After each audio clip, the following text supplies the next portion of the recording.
everybody. Great to see you all come back, and welcome to this second session. The second session is called Rethinking Evaluation. Do we need to look at the DAC evaluation criteria and update them, rethink them, or implement them differently? This session was inspired by a series of blogs that we in IEG, or maybe let me introduce myself. I'm Caroline Heider. I lead the independent evaluation group at the World Bank Group. And we published a blog series where some of you might have found outside the hard copy of this. This was a series of blogs which we published between January and July of this year. We had over 20,000 viewers and readers of these blogs.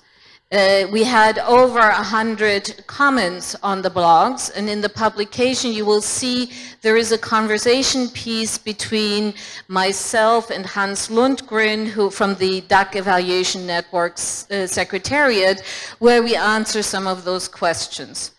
So that was the genesis of why we ended up in today's event and saying, like, well, you know, if there is so much interest in this topic, we should really bring this to a platform where a lot of international development evaluators gather.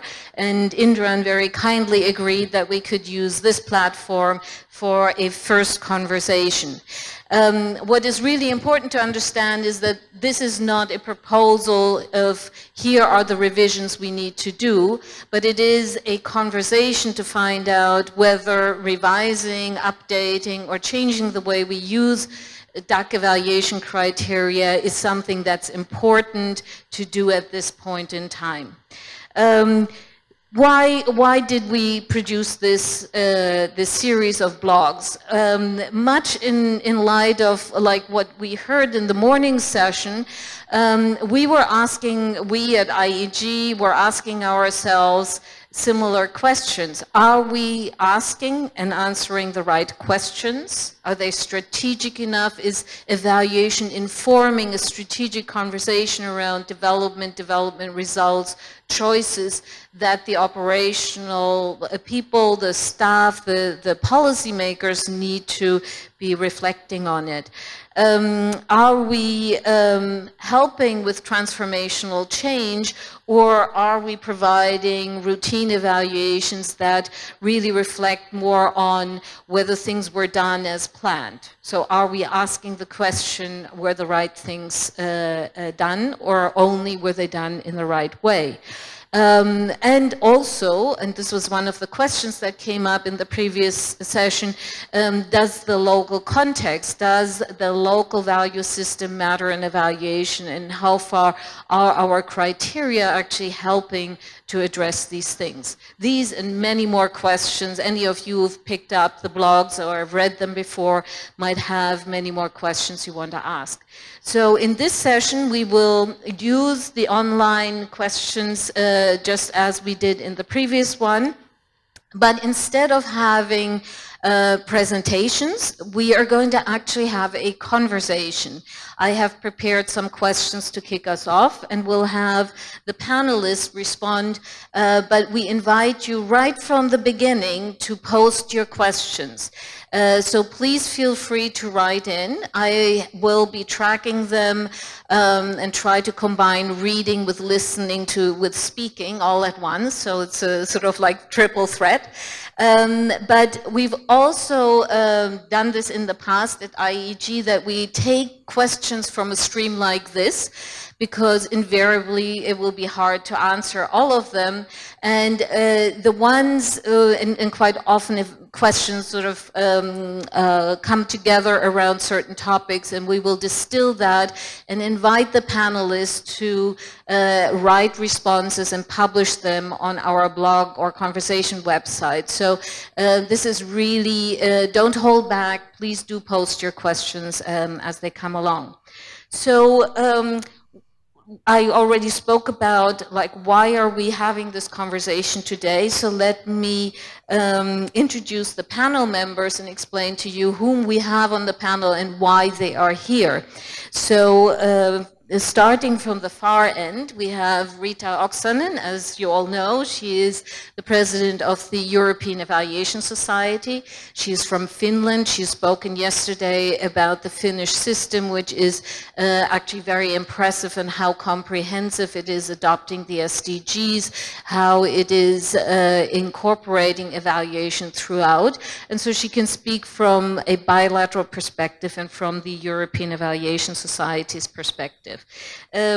Next to her is Bastøe. He is, well, I invited him to the panel as the chair of the DAC Evaluation Network because they were very much at the center of the discussion in producing the criteria in the beginning. And so we wanted, and they have participated in this whole effort to stimulate discussion. And so he will represent the network, but he is also the head of the Norwegian Evaluation Office, and he has worked with the various development banks. I know him from his time at the Asian Development Bank, where I was working as well. And so I'm inviting all panel members to wear multiple hats. Susanne Frueh is the chair of the UN Evaluation Group. And so she will represent that group, but again, she has also worked for many different UN organizations. She has also worked for the Inter-American Development Bank. She has worked for development agencies and humanitarian agencies. She was, for example, at the World Food Program and at OCHA. And so again, very diverse perspectives that we want to bring together. And then last but not least, and I actually don't need to introduce him, Indran, as both the host of the National Evaluation Capacity Development series of conferences, and in that role really reflecting on what are the needs of the countries and in building evaluation capacities. He is the head of the UNDP Evaluation Office and brings that experience to the table, as well as his past life, where he was the head of evaluation in South Africa. So we really want to bring these different mixes of perspectives. I myself, I'm now leading the independent evaluation group at the World Bank Group. I've worked with the international finance institutions. Many of you have asked questions about them, of finance for development, how is that linking up with evaluation, and as well as with UN organizations. So while I moderate the conversation, occasionally I might bring that perspective to bear. So the first round of questions, I wanted to really ask one question to each of the panelists, and you know, reflecting on the past years where we have used the DAC evaluation criteria to identify the one thing that stands out that these criteria have helped achieve. This is really to take a pulse of, like, why were they important? What matters about them? And I'm very curious to see whether all of them will congregate around similar things or whether we're going to get a very diverse picture on this. And let me start maybe here with Indran next to me, and then we'll go down the line. The main benefit has been in the consistency of approach.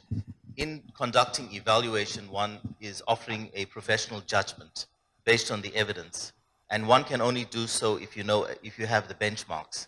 So the value add has been having these criteria, which allows us to criteria reference, and that has been a great benefit in helping a consistent shaping of the evaluation. For the UN system, the DAC criteria have lifted up the game of evaluations in the UN.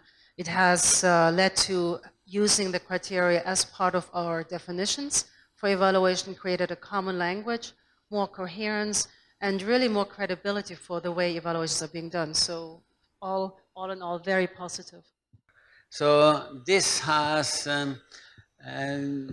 been important to, we're talking about the same things when we talk about evaluations, not only in the development world, but also in other evaluation organizations and others doing evaluation. My first comment is that for us it has always been important not only to focus on the DAC criteria. They are an element in a broader set of norms and standards. The criteria guide us on what should be evaluated, But in addition to them, there are principles that guide us on how evaluation should be done and standards that guide us on what is a high-quality evaluation process and what are high-quality evaluation products. So it's important for me to see the criteria in this context. For Finland, these norms and standards have had tremendous value. We have been able to benchmark our evaluation function against these norms and standards, and we have been able to develop a relatively sound development evaluation function. For a small donor, it's been a huge benefit to have that support from the international community. Without the DAC standards, we would not be where we are today in our function. Thank you. Okay, so what we hear across the board, standardization, harmonization, upping the game, sort of like introducing something where we can work towards. So pretty uniform views from the panelists. So let me now ask each of them questions around you know, what are the current challenges and future challenges, and especially this conference is all in light of the SDGs, so they, you know, do they pose a new reality that requires us as evaluators to rethink how we do our work or how we value what the development community is trying to achieve and to deliver. Let me start with Susanne, because the SDGs are very prominent in the UN system, of course. In the UNEG, you must have had a lot of discussions about the consequences of the SDGs for the UN system. In those discussions and for the evaluation thereof, and in those discussions, have the criteria been an important part, or are there other things that are more important? There has been a somewhat simplistic adoption of the DAC criteria. Yes, they're clear, they resonate, but there's more to evaluation than just the 5 DAC criteria. So in particular on the humanitarian side, following the tsunami response in 2005, we talked about additional criteria such as connectedness, connecting emergency response to recovery and to development. We talked about coherence. So we already had started that discussion. Now, when the Sustainable Development Goals were adopted, we had actually the opportunity to reflect on our own norms and standards. I think you all know the UNEG norms and standards. They are setting out the way UN evaluation should be conducted. Standards are also criteria. And we took upon ourselves to update the 2005 norms and standards. It was a painful process because you had to get 50 plus different actors to agree on what is important. The norms and standards already were fairly strong on human rights and gender. We strengthened that in the update, and that is in line with the SDGs as cross-cutting issues. We had a very healthy debate with Juha, among others, on the need to address environment, sustainability as a cross-cutting criteria standard. We didn't quite get there. It is embedded, though, and we recognize that it has to be addressed throughout. But I do believe we still have some issues to grapple with. For instance, we also just discussed the importance of culture. Culture is a driver of change and also an impediment of change. Now, if we're missing out the cultural elements, what affects change, we're missing out the big picture, we're missing out how to influence. So I do think we have work to do on the norms and standards. It should be a living document. We need to improve as we go along, and we need to make sure we ask the right questions. We also did a study, we commissioned a study in 2016 as well, looking at the SDG era. So we thought ahead, and we had a report on lessons, challenges, and opportunities. Now that report offered 7 new criteria for new evaluations in the SDG era, saying these are all relevant and must be considered. They were equity, gender, human rights, inclusiveness, participation, and partnership. The report also said we should develop additional criteria for humanitarian assistance and for environment. Now, I think that's probably too broad. It risks becoming a smorgasbord that we try to do everything under the sun and then we don't do anything in the end of the day, anything right. But I do think it, again, begs the question, what can we do better based on the SDGs, and how can we make sure that no one left behind, inclusiveness, etc., are fully incorporated in all the questions we ask across the board. And I think I'll leave it at that. Let me turn to Per and ask about the DAC evaluation network. As I was saying in the introduction, this is the forum where the conversation started, where the DAC evaluation network hosted one or two conferences to discuss, you know, what should be evaluation standards, what defines what is a good evaluation, and that led then to defining the criteria that took off much more than actually the DAC network expected. So when you look at that, Per, do you see that a similar conversation is happening within the DAC network now? Is the DAC going to step up to the challenge to update the criteria should that be necessary? The short answer is yes. OECD DAC evaluation network has about 40 different member organizations, and it's still an important fora for discussing evaluation standards and criteria.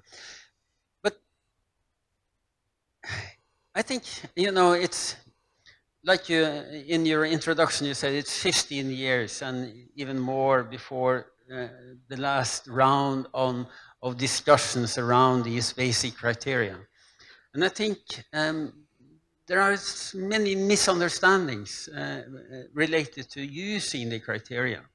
Some see this as a straitjacket, something you need to use all the criteria for everything. And others do not fully understand that other standards have also been developed, like what Susanne mentioned about the humanitarian evaluation of humanitarian efforts. So the criteria are not meant to be applied everywhere, all of it, all the time.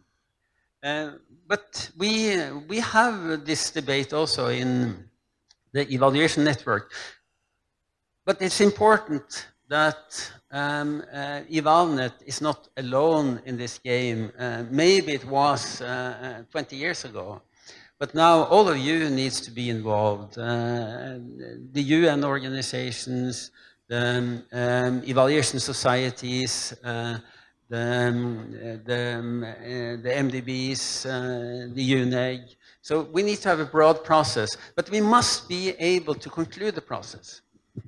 We don't need to have a consensus process, but that will take decades. But we need to have a process involving different parts of the international evaluation community. Maybe if I can add a question that's up on the screen here that links to what you were saying, Per, and that's, has the mechanical application of the DAC criteria led to indicator blindness? You know, is that what you mean by not applying all indicators to everything? Absolutely, yes. And as Riitta said, these 5 criteria is a part of a broader set of guidance material around evaluations. And maybe a problem is also how to access these set of guidance material. And they're in different publications and maybe not so easily accessible always, so, or for everyone. So that part we also need to look into. But we do need, the main argument for me to revisit it is that we we as evaluators today in 2017 is a different group from the late 1990s. So we need to own these criteria as an evaluation community. So really important to not just simply become mechanical, but keep these alive, keep the conversation alive, and adapt them. Riitta, you spoke yesterday about your national system in Finland and how you've incorporated the SDGs and incorporated evaluation. And just as you were responding to the first round, you said, well, yes, the criteria are there, but we do go beyond that, and we have our standards or principles. Can you expand on that a little bit, and would that sort of lead to a discussion of updating the criteria? Yeah. Thank you. I'll just react to what was discussed previously here. My belief is that if we had followed the whole set of DAC norms and standards, not only the criteria, but also how we evaluate as faithfully as we have followed the criteria, we would not have many of the problems that we do have now, because it's a lot about how evaluations are done, not only what is evaluated. As discussed already yesterday, we have been able to integrate the Agenda 2030 as a framework in our national planning systems. The plans are there. It has been possible in Finland because we have been building on a long tradition to work together on sustainable development. So for us, the pre-2015 foundation has been important. As I said yesterday, it has been possible because of high-level political commitment and a genuine commitment to working together with many stakeholders, including citizens and the parliament.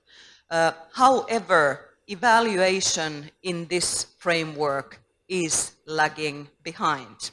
Evaluation has been flagged. We understand that based on Agenda 2030, it is part of the management system, but we are still in a process of trying to understand what it will mean in practical terms. In Finland, we have a decentralized evaluation system. The ministries have their own mechanisms of evaluation. And it's only during the recent years that we public sector evaluators have started to come together and discuss what the government policy evaluation as a whole would mean. We don't have a central policy guiding evaluation, so what I'm called decentralized is also sometimes called fragmented. So the whole is not fully under control yet. To develop a public policy system in Finland, we don't have a similar framework that we have for our development cooperation and development policy.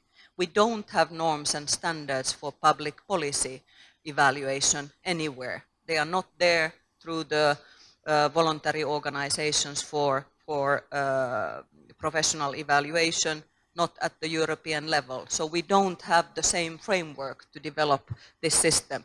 It would be, I think, almost unthinkable for my government to take the OECD DAC norms and standards. They are meant for development cooperation. They are not meant for general public policy evaluation.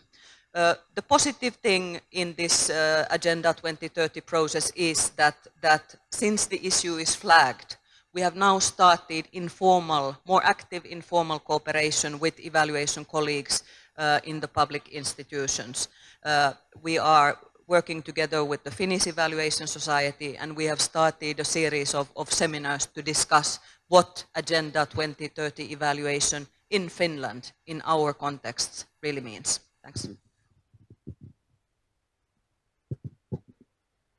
Thank you very much. This is a great question to turn also to Indran. And when Riitta says, our development work is looking at the DAC criteria, but not our national policies. When you think of these conferences here, the evaluation capacities in partner countries, they're built not just to look at development programs, they're built to look at everything that happens in the countries. Is that correct? And related to that, and yesterday's presentation was brilliant to show the whole trajectory of the journey of these 5 conferences. In the course of these conferences, has there been a shift in how we think about criteria, how we talk about criteria, and how they might need to be revised or updated? Very much for that question, Caroline. There's 3 levels at it. One is the national evaluation capacity. When it was conceptualized and began in Morocco until now, the idea was to create first meetings and then conversations with both evaluators and those governments that want to do evaluation to begin to understand an enabling environment so that evaluation happens. So the early conversation was about the utility of evaluation for decision making. We then went to public policy. We then looked at blending evaluation principles with development, and this event in terms of the SDGs. But of those 5 events, the one that focused the most on criteria was the Brazil conversation on independence, credibility, and use. And within the rubric of the independence and credibility, we spoke about the criteria much more closely. I must admit the issue of criteria hasn't been taken through as a consistent stream over the last 10 years. So that is an area that we need to look at much more strongly. The second point is the nature of the UN system is that the way it conducts evaluation is highly uneven from 2 points of view. And if I talk about UNDP, one is the model that is used, and secondly is this high variation on the content. In terms of the model, the IEO, which I head, has a consistent approach. We use the DAC criteria, we add criteria, and every evaluation, whether it's the independent country program evaluations, of which we've conducted 110, and we're going to do about 15 countries next year, or the thematic evaluations like the strategic plan, the mine action, the gender, the governance one. Once again, we make explicit reference to the criteria and we frame the evaluation around those elements. That's fine, but most evaluations are not conducted in or by central offices. They're actually conducted at the decentralized level. So when you look at the repository of evaluations that have been conducted in UNDP, there's 3,500 pieces. Hundreds literally, and we quality assess it after the event and come up with some rating which is in public domain. But the deeper question is the variation of understanding by the consultants and the people that do it is pretty high. So when it comes to relevance, the understanding of relevance by an evaluator who conducts it in a certain country is quite different from others, and that picks up in our quality assessment. Now, that means a lot of work needs to be done. So practically, this meeting is on the margins of a results-based management workshop of people in the region, and we are now starting a conversation to get a common language around criteria, which has not happened.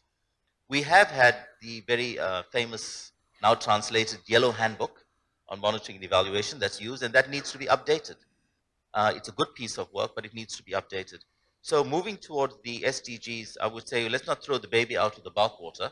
Criteria is still important. It gives a reference. It gives the point on which to work. But we need to be careful that when we have a deeper conversation, we don't confuse the criteria with the standards, with the norms, and the principles, all of which come into the pot. Because there is always the danger in evaluation of creeping incrementalism.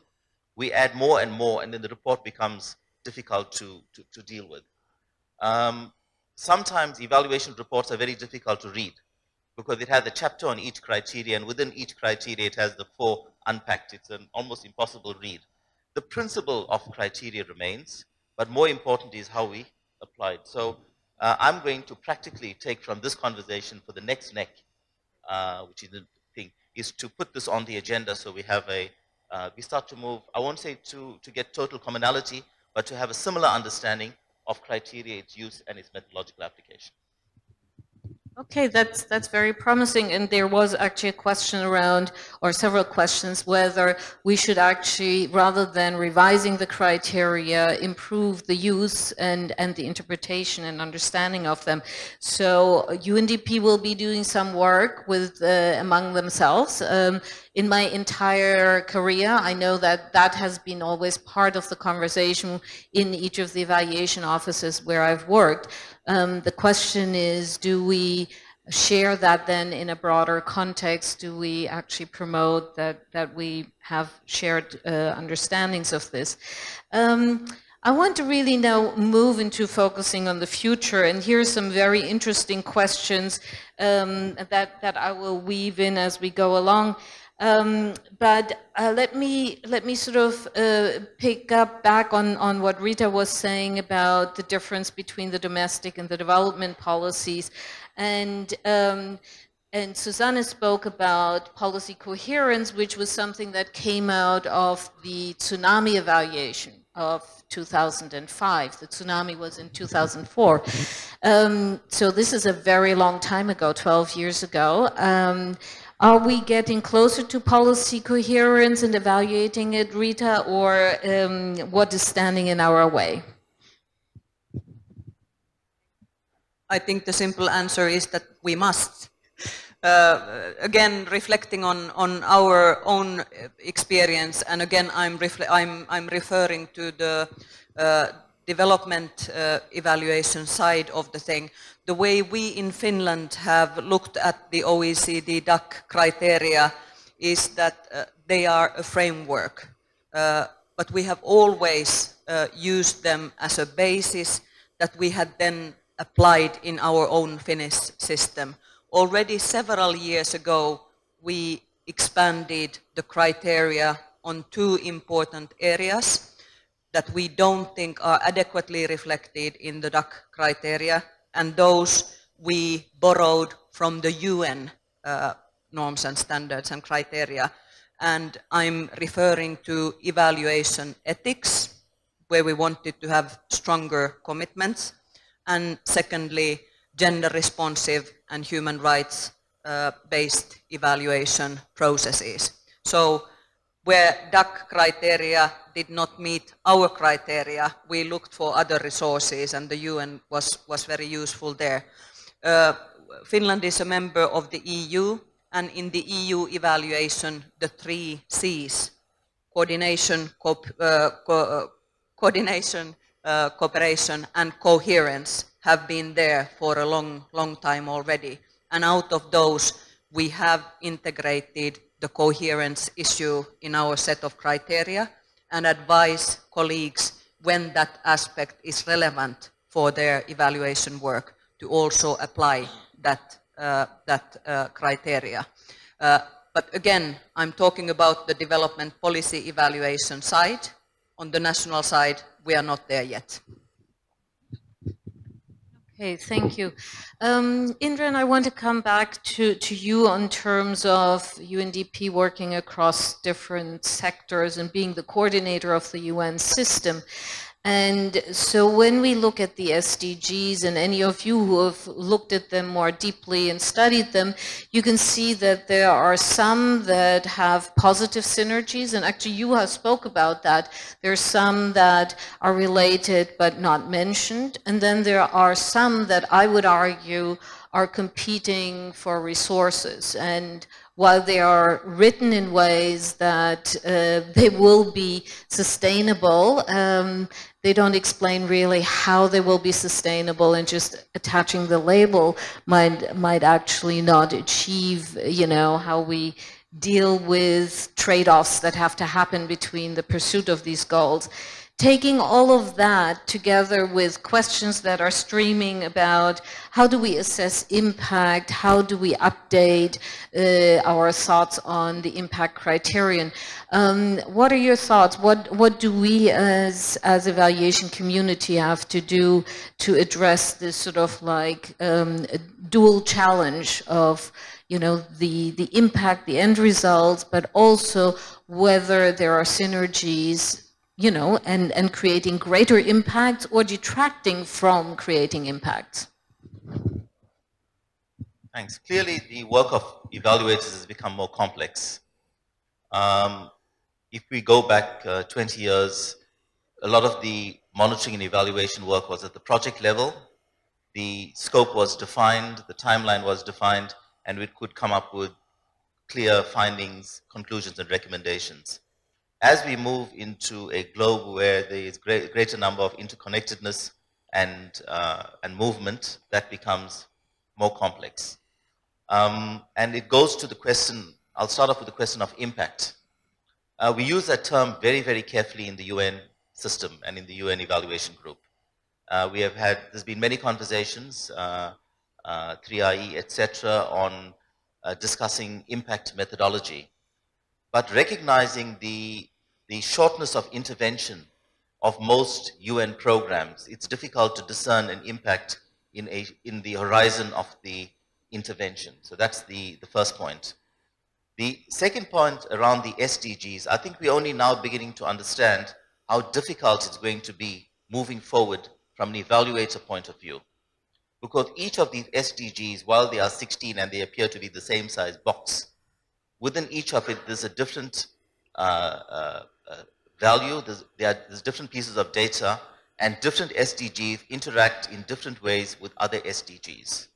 So the criteria, which tends to be static and which is important, needs to take into account the dynamic interaction between each, which from an evaluation point of view, we are not used to doing. We still have the notion of almost let's construct it. There is the implicit that it's linear, that if you have a good input and good management, you'll have a good output. And if you have enough outputs at the project level, eventually it moves to a program and a policy and will change the world.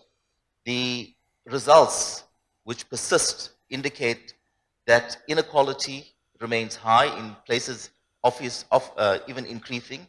Intra-regional inequality has gone up. Human rights are not taken as seriously as they should be. And when it comes to pushing a normative agenda like the UN, which advocates its intervention at whichever level is to make a better world, the measurement of that is not that easy. So we will put that on the agenda of the UNEG, the element. An area that I'm working on is the SDGs. We've just got a roadmap, and that's taken us about a year. Just understanding it alone is very complex, and I'd invite people to look at the reports of the high-level forum, the one that was held where we had the voluntary reviews of 40 countries. And when you see that, you'll realize that the variation is one, it's very high, but it'll be also quite surprising. The places one expects, the countries one expects to have been showing high progress, often does not. And there's that variation. Thank you, Caroline. So greater complexity, a dynamic context, needing to assess evolution rather than just the static, planned and then achieved, and the challenges that we have to put to ourselves as evaluators to come up with some new answers. Here, when we think about the dynamics in the international development community, so OECD DAC as the originator of many things development and evaluation, because I remember way back when I started in evaluation 30 years ago, it was very much seen as a donor-driven initiative. When we look at it today, there is the group of 20 most powerful economic countries.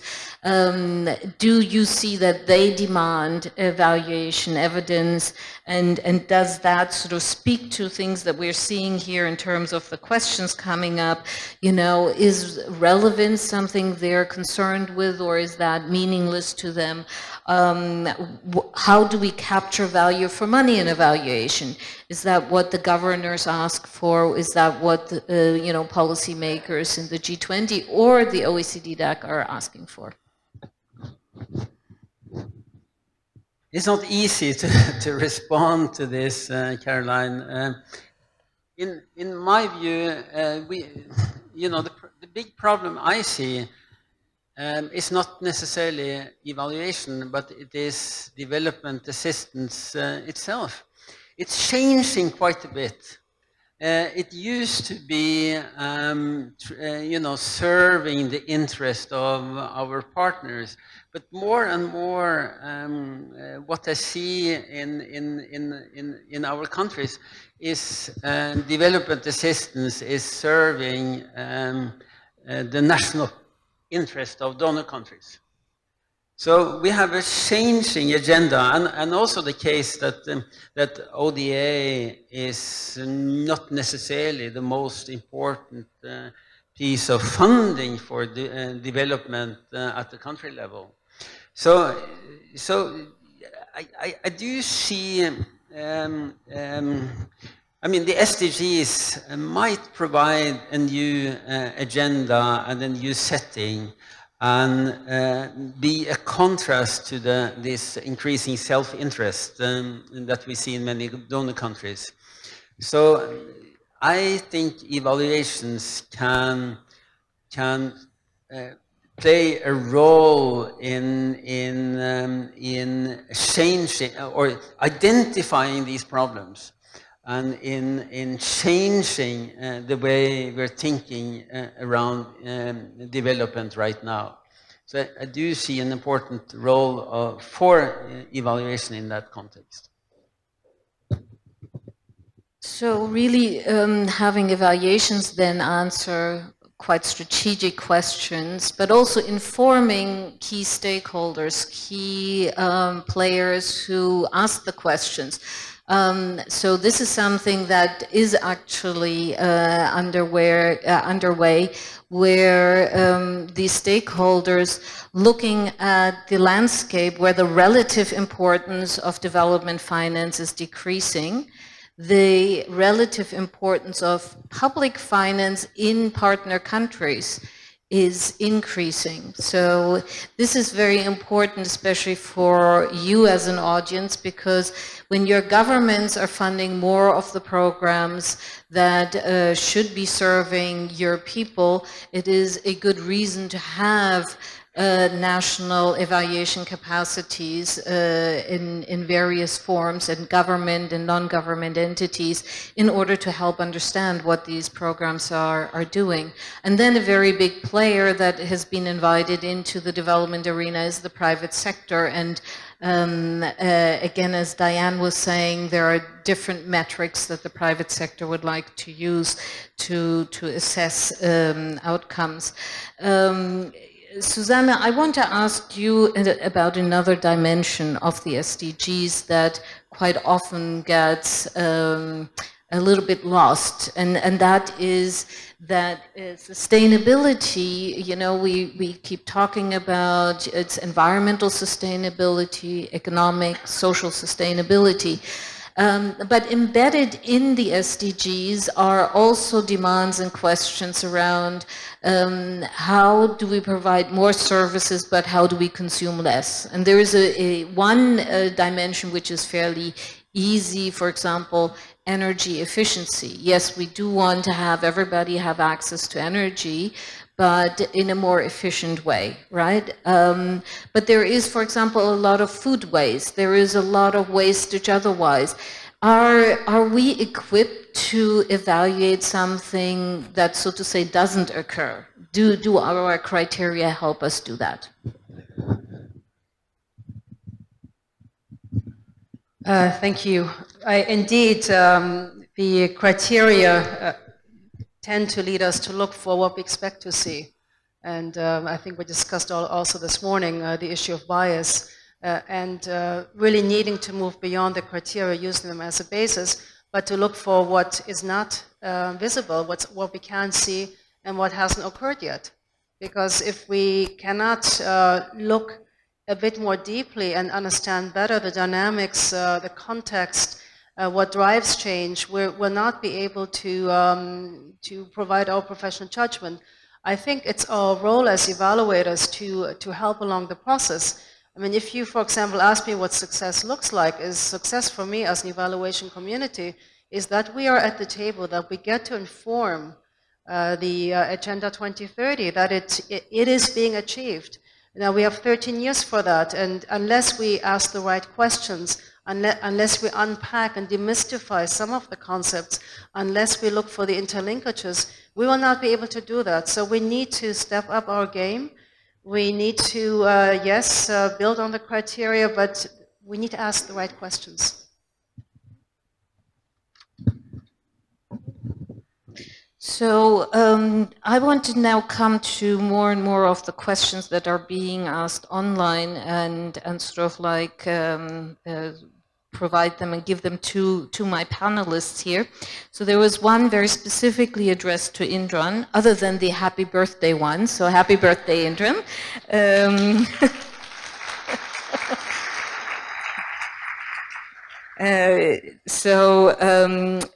The question is how data initiatives and big data can help in building evaluation base. What are the near future plans to stimulate the data initiative? Thank you very much. We've begun engaging with big data and how we can use that in terms of improving the efficiency and reducing the cost of evaluations.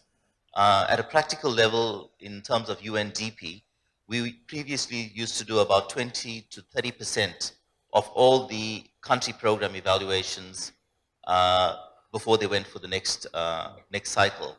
We committed to the board to move to 100%. So that means moving next year to 15, the year after to 35, 40. There is no way that we can conduct evaluation in the traditional way by going in for an entire year at high cost. You've got to reduce the cost. And that means relying on the data systems, big data, triangulating, and using approaches that move more to validation than the recreation of the info. One of the issues that we are looking at very deeply, both in the context of data and big data, is what constitutes evidence. How do we know the evidence we are using has adequate validity, and how do we interpret the evidence in a way that allows us to make an evaluative judgment that is as objective as possible. I think we need to go deeper and be careful that if there's a lot of data out there, it does not mean it is all authentic. And if we take data and it comes from computer systems and it looks nice and it's presented, one should be very cautious because the data is being used, we get it through third parties, it's often manipulated, and it can be sliced and diced in a way that creates a certain picture. We know this in terms of the statistical information and the statistical capacity of the countries that we work in. Often, units that are supposed to be independent and provide unbiased information, including statistical offices, their data is not strong. And it is for that reason, because data, and especially at the census level, is highly political. Baselines are often not worked out. So as evaluators, coming to the point is, we have to go beyond what we have in front of us, remain critical and probe a lot more to do so. We cannot move away from the fact we'd have to rely on other databases for our work. The bigger question is, I don't think we're fully equipped to know what that means in order to engage in a way that is outside our traditional way. Thank you. Mm-hmm. Yeah, there has been actually some work done earlier in the summer. IFAD hosted a conference for ICT and evaluation, or ICT for evaluation, and the conference materials have been posted. So if you search for IFAD ICT for evaluation, you can find a lot of materials because we had a set of very interesting discussions around exactly this topic, and Indran touched on some aspects. There were many more things that we need to consider in this field. As IEG, we have evaluated the World Bank Group's work on data for development, how the World Bank Group helps countries build their statistical systems. And while in 2015 at the Finance for Development meeting in Addis Ababa, there was an outcry of commitment for investing in data capacities in partner countries, the actual resources for doing so are very thin. So there's maybe a good alliance that we could form with our colleagues who work on national statistical capacity building to, you know, have a partnership with them. I have a couple of questions around linking RBM and devaluation, and then there are a couple of other questions that are sort of going into the humanitarian field. So on the humanitarian field, I want to actually ask Susanne to come in on that. But let me start maybe with Per and Riitta to talk about the connection of evaluation with results-based management systems. One of the questions asking, do we dilute our evaluation tools, our evaluation focus, if we connect too closely to RBM?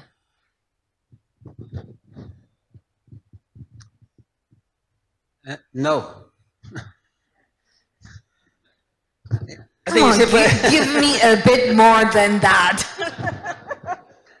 No, I think it's important to understand what the different functions like monitoring, reporting, evaluation, and let me include planning, and, you know, what's the features of all these different processes and how do they link? Evaluation has this analytical aspect. I think it's often a misunderstanding that we say M&E, as M&E is something that's a term that sticks together. Monitoring is one thing, and it needs to be, everything we're doing needs to be monitored.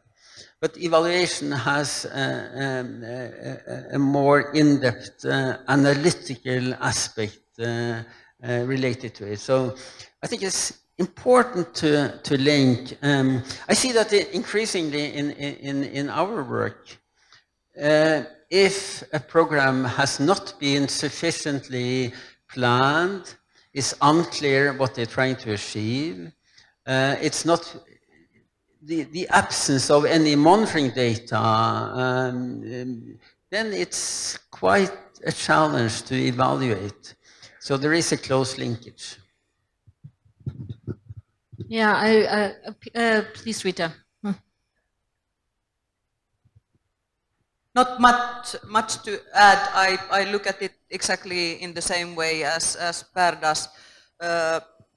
Evaluation is one element in the information that should be fed into planning and decision making for informed decisions. Often we evaluators think that evaluation is the most important element in that information flow, and I think that we should much more clearly than previously see the competition that evaluative evidence has. There are many other sources that are important to decision makers as well.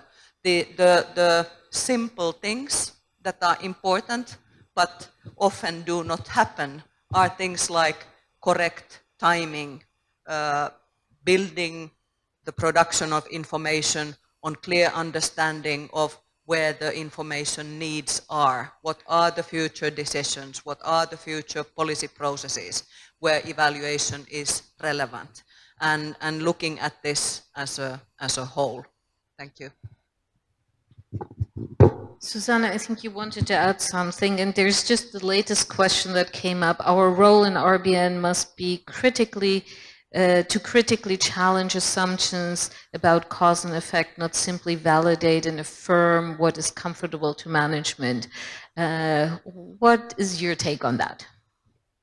You're changing the, the challenge here.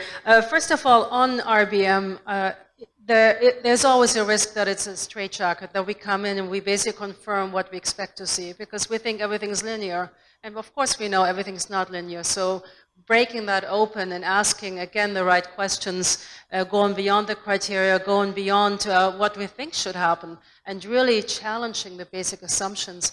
That is key. So as an evaluator, we have that responsibility. Unfortunately, I see too many colleagues who come in and they just verify, and we're, you know, we nicely fit into the RBM cycle. We come at a certain stage and we look at are the results there and have they been obtained? Can we explain it? And the job is done. No, it's not like that. It's certainly in a world with the complexities we're facing, with the interlinkages, everything affecting everything, we need to think much more broadly, much more systemic. So my own desire is that we move away from RBM. I think RBM is becoming a bit of a fad, and the straitjacket needs to be loosened, if not thrown away. Okay. This is sort of really, I want to bring back Diane's voice to this conversation, even though she is in the room somewhere, hopefully. And she was talking about how much the evaluation is, and I would think evaluation, RBM, monitoring, she sort of like put that all in one package, and looking at this evaluation plan of 100 pages or 100 plus pages for a relatively small program. So when we think of RBM, M&E evaluation, is there something where we could think about doing our job differently so that program managers like Diane actually get excited about an evaluation and says like, wow, I'm learning something new. I'm seeing something that I didn't know about it. That's the effect that I get when I have an extremely good evaluation in front of me. It really enlightens me. It tells me something I would not have seen unless somebody had taken all the data, analyzed it, done the triangulation, taken different sources. So what do we need to do to make that much more of a reality rather than you know, the program managers, coordinators, program directors who tell us, you know, we don't really love you. So let me pose that to the entire panel. We'll go down the line. I don't know who wants to, shall we start with Indran and then we'll go down the line to Riitta. Where we present evaluation findings and they say, yeah, we know that. So what? And then we ask them to, but you also need to look at how do people react to an evaluation. My experience in quite a complex and dynamic UN system has been you present an evaluation, they go to the end of it and like who done it? And they look at the result. Is it good? Is it bad? You can have 6 things that are good, 1 thing that is slightly negative, and they try to negotiate how do you change the language. And that links to the broader question of the psychological dimension of presenting negative news to people who are in a powerful position. Because you are touching to egos often, and people do not take too kindly to it. Some do, many don't. There's a fear that we induce in the work that we do, because we give judgment. So while we judge everyone else, we have a problem if we are being judged. And that may link to a broader issue of the process. If you have a more engaged process where they're part of giving feedback to the concept note, the terms of reference, the draft report, the final, and you debrief orally in a stakeholder before you do the final inking of it, there is likely to be a greater onboarding of it. So that, I think, is the first issue. The findings should be factual. The conclusions is our interpretive dimension. And then we come to the part where we really fall flat, and that's the recommendations. Often recommendations are do more, or move in this direction, or continue. And it goes back to the bigger issue of we don't wish to rock the boat, because we take as a given what is there is already worked out. And talking truth to power is what evaluation is about. It's making an evaluative judgment on whether a program has worked or not, to see whether that program has met not the management comfort, but has met the mandate of an organization. So that's a different conversation. And hence I come to the point is the independent evaluation is very different from the M&E, which is very different from the review, which is very different from the affirmation of management about the work they think they're doing. Thank you. Yes, I always wonder whose questions and what matters to whom. I thought Diane's presentation, wherever she is, was very insightful. I've worked in project management for a while, and I have been evaluated, sat on the other side of the fence, and I must say it was painful, because you sit there, you think that they're not getting it. They don't really understand. Now, coming from a more technical perspective, what I always found works really well is not the heavy set evaluation that goes into every single detail of one's life or one's program, is when you come with an open mind, you come with an appreciation, whether you call it appreciative inquiry or outcome harvesting. We need to rethink the way we do the evaluations, because we will not harvest those surprises and those good stories. And while you do that, you can also then get to what are the not so good stories and what do we need to change. And it gets you much more buy-in, because I do think the way we communicate with the clients needs to be changed. Yes, there's the fear that it's a negative evaluation and that management reacts. People don't understand, people don't read the reports, we know that too. So how do we get beyond that? And that goes back to answering the questions of those that care and those that need to hear them. And I think this is a moving target for all of us. We're all trying to see how we can change the way we communicate. We have, I think, later on this day a discussion on what follows after the evaluation. I think it's really important that we look at the bigger picture and not just as the process and the evaluation for the sake of evaluation. Caroline, I think your question is extremely timely. There is a tendency that evaluations do not bring anything new up on the table. I think one reason is that we have a vague understanding of what evaluations are. What does it mean to do an evaluation? I think you can always say we need to improve our terms of references, we need to improve our data collection, we need to improve the way we come up with recommendations, we need to use less of ignorant consultants, we need to get more understanding of what it takes to offer an alternative perspective of what is going on.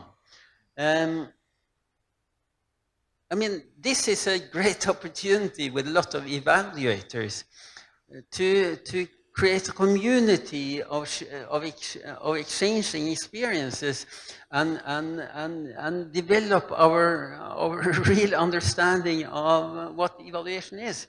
Because it is relevant to ask, does it cost too much to do evaluations if we don't bring anything new at the result, if we only justify what is going on? So there is an important debate out there, and we need to be part of it. And I mean, having a clear set of criteria is one of the elements, but we need more. Thanks. My thinking on this is that, yes, evaluation does have a role in serving learning and serving management to promote learning. But as discussed already yesterday, evaluation has another client as well. Evaluation serves public interest. Evaluation serves the purpose of giving people resources to keep governments accountable. So there is a dual role, and I think that it is possible to balance these two. For evaluation to be able to do this, it is essential to safeguard the independence of evaluation. Only through independence are we able to achieve this. So I think that my conclusion on this is that if you want to be loved, don't become an evaluator. Well, that reminds me of my first boss in evaluation who said, we're not in the job of making people happy. And I think that has stayed with me for a long time. What I found interesting about the responses is this tension, and I think it is a healthy and good tension to have between, on the one hand, having the power, having the accountability, and again, Diane spoke about how much power we have, and at the same time, being appreciative and understanding how do we serve people so that they can understand better how they can do a better job, because that's ultimately why we're doing evaluations. We want people to succeed and do a better job than what they're doing now. And holding that tension, because if you are just appreciative and nice and don't dare to raise the critical questions, you might actually not see a change coming. And at the same time, there is the inherent power that, as Indran was saying, derives very often from the fear about evaluation. What I would like to see, and of course this is maybe not the right time or forum to start that conversation, but what is important is to use the power of evaluators to think about how our criteria incentivize different behaviors. So rather than being the stick, can we turn our criteria into a carrot to make sure people behave in the way that we would like to see? And we saw this morning a very interesting presentation on the nudge principles, the mindscape, I think was the Mindspace, thank you. Thank you very much. And so this is something maybe to look forward towards. We have about 15 minutes left, and I have a big mix of questions. Maybe let's start, first of all, to come back to the questions around the humanitarian sector, and do we need to think about evaluation differently, and how do we bring the development and the humanitarian sector closer together? This has been a long debate. Susanne knows this. I came into contact with that when I worked at the World Food Programme, and it is seeing a revival right now. It is a debate where, for example, the World Bank is looking into how can it fill that gap between humanitarian and development sector, how can it use its comparative advantage to help bridge those two worlds. But in terms of evaluation, what is different in development? What is different in humanitarian sector? And you spoke about the tsunami response. There are certain criteria. I liked in particular one on coherence, and maybe you can give an example of how that is being evaluated.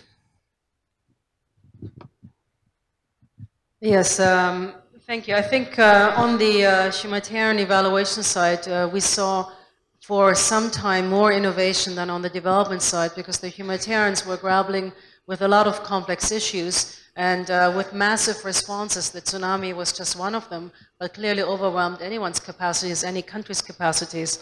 And we learned as evaluators some very hard lessons. Certainly the coherence of the response, the coherence of the policies were key factors in determining the longer-term success of the assistance provided. And if we had not looked at that, we really would have missed the boat. So if you talk about coherence, you know, for example, in policy where Building Back Better was at the time coined by Bill Clinton, the special envoy, but it was all over the place. There was no coherence in the way organizations worked, where they worked, how they worked, working together, and we were able to bring that to the table. Same thing on connectedness. I think the field is moving on. There used to be a very clear divide between humanitarian and development work, very different types of people working, different ambitions, different ways of working. We have realized we need to connect the two. It is a continuum. You cannot provide humanitarian assistance without thinking of the long term, without thinking of the changes you may affect or that may happen because of the humanitarian situation, that will impact the next generation. So having that more clearly built into humanitarian assistance, working alongside development actors, is happening more and more now. And I think that gives us as evaluators the opportunity to also combine forces. So learn from each other. Humanitarian evaluation is much more messy, can be more complex. It has to be more real-time, because if you come at the end of the operation, the damage is done. We haven't done our job, so we don't have the luxury of time in humanitarian evaluation.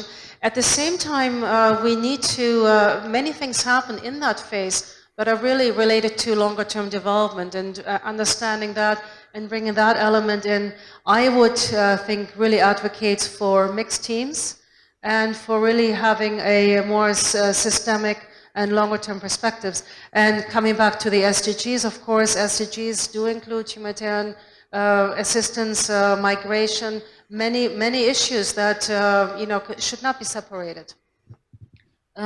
One question just popped up while you were speaking, and it is: has anything changed since the tsunami evaluation? And I think you would be in a good position to maybe respond.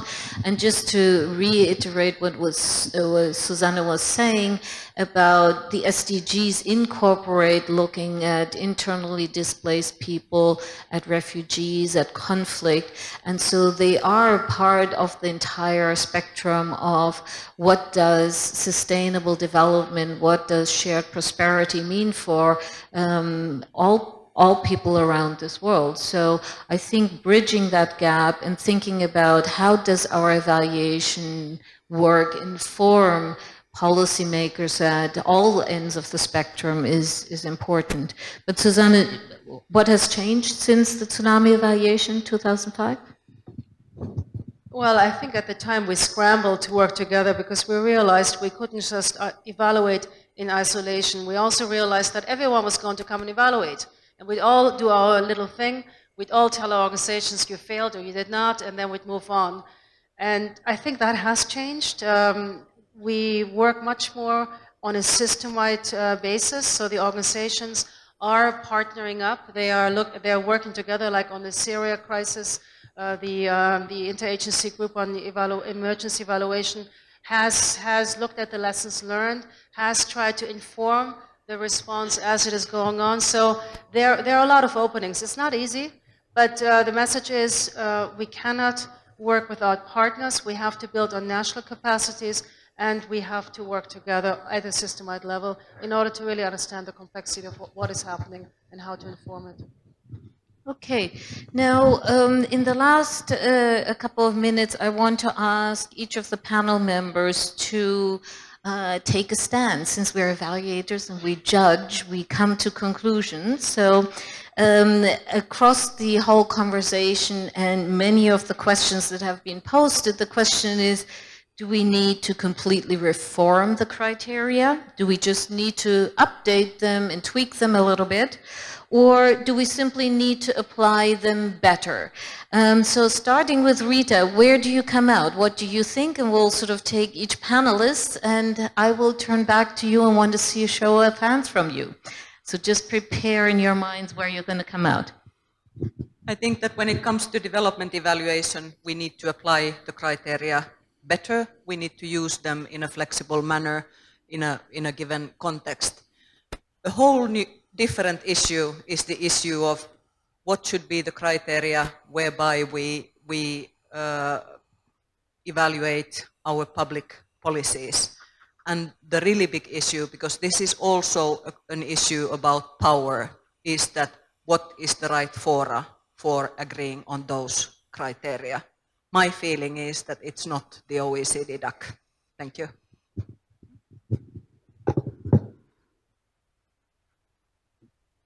One thing is that we need to clarify what we mean by these criteria, and also some other aspects of what we see as evaluation standards.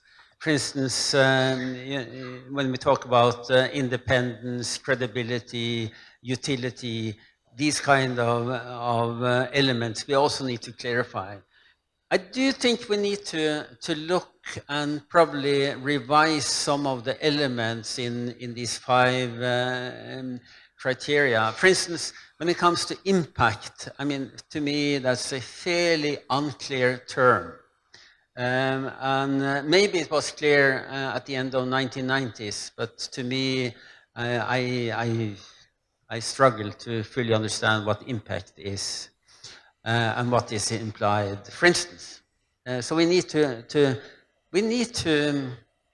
revisit the criteria, and we need to clarify, and we need to apply them, and we need to understand them, and then we need to have a pragmatic view on the whole effort.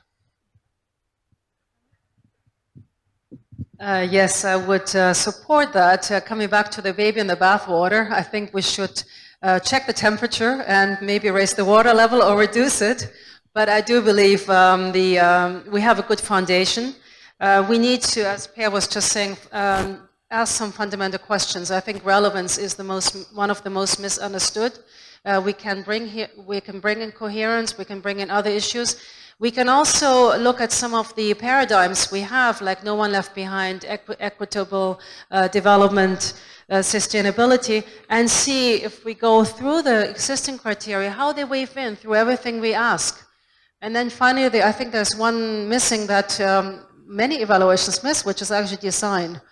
Because design very often is the origin of all bad that happens afterwards. And you know, maybe that's a bit technocratic, but I do think we need to reflect better why we're doing certain things, are we doing the right things from the get-go, and that not just come at the end of the evaluation and say, well, you really haven't had the right design. So unpack that more as maybe as an additional criteria. So for me, the solution, keep them, refine them, explain them better, and make sure that the new paradigms are reflected throughout.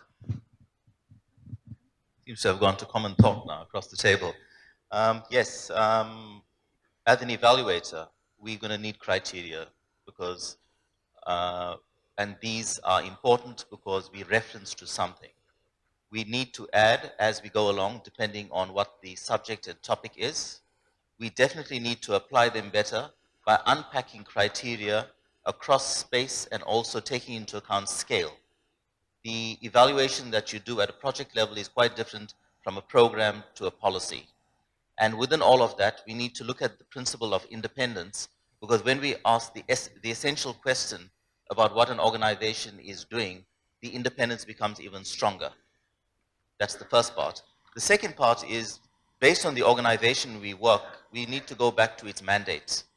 And if the mandate is, as in UNDP, a better life for all, reducing poverty, improving governance, there's a normative element. That means we need to look at the principles for the norm and the questions that will help us to answer that. So I think it's an exciting time ahead. We've already begun in our office to do that, and as we roll out, to continue the conversations for this. Thank you so much for the deadline. Okay. Yes, I know. So let me turn to you, the audience, and see a show of hands. So the panelists are thinking that it's more a matter of refining and applying them better.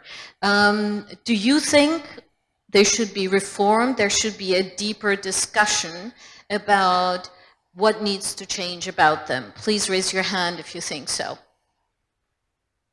Okay, we have got a couple of hands up. All right.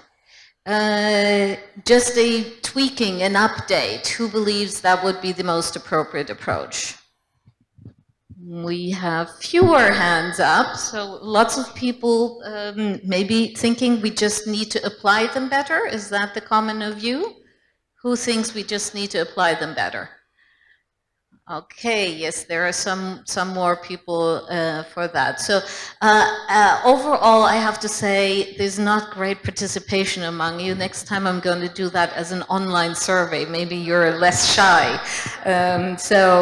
I personally, and as you can read here from the blog series, I think that we have a lot more work to do. That there are incredible opportunities where we can sharpen our evaluation instruments, including the criteria. We can use criteria to incentivize different behaviors, because when we signal what we evaluate, people pay attention and think about how important that is. Is it throwing the baby out with the bath? I certainly do not think so. It is building on the strong foundation that they have prepared, but really keeping our evaluation practice dynamic and grow with the times, so that we are prepared to serve a strategic purpose even all the way to 2030 and beyond. The point that Riitta made about, you know, we need a different forum to discuss, you know, how do we evaluate national policies? And I do want to come back to the irony that what we call development, which counts for the donors in a different way than what it means for partner countries, previously called recipient countries, is a very interesting dichotomy, which again, we as evaluators should think about how does that apply to our work, and what should we do in our evaluations to raise the bar on how countries start working better together. Now, there is one more housekeeping announcement, but maybe before Riitta does the housekeeping announcement, let me invite you all to thank my panelists. I think we had a terrific discussion, and well done.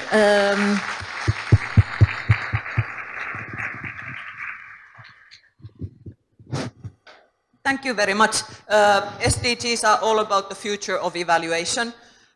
For the future, we need more and new evaluators. The topic of emerging evaluators has been on the agenda in many meetings. Let's put it on the agenda of this meeting as well. Immediately when the break starts, we will have a pop-up meeting of emerging evaluators here in the front part of this hall. If you want to be, don't know what emerging evaluators are, you are all welcome to this meeting. Thank you. Okay, thank you.